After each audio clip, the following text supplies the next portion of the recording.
تلنگانہ کے سوریا پیٹ میں پیش آئے ہائی پروفائل جیولری زیورات کی چوری کے معاملے میں پولیس نے اتر پردیش سے تعلق رکھنے والے ایک گینگ کو مرکزی ملزم قرار دیا ہے۔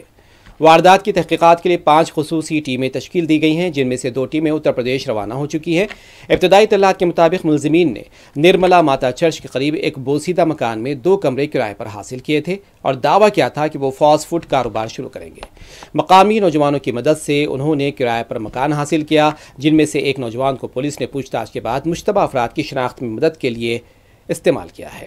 انہوں نے پچھلے 2 ماہ کے دوران علاقے کا تفصیلی سروے کیا، قریبی دکانوں کے سیکیورٹی گارڈ سے میل جول بڑھایا۔ واردات کی رات انہوں نے زیورات کی دکان کے قریب واقع کرانہ اسٹور سے پانی کی بوتلیں اور گٹکا خریدا۔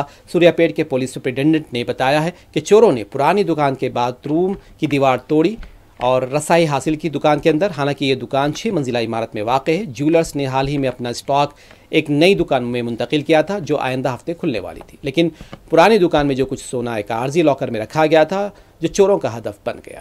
پولیس کا کہنا ہے کہ CCTV فوٹیج اور مقامی معلومات کی بنیاد پر تحقیقات میں شدت پیدا کی جا رہی ہے اور جلد ہی ملزمین کو گرفتار کر لیا جائے گا۔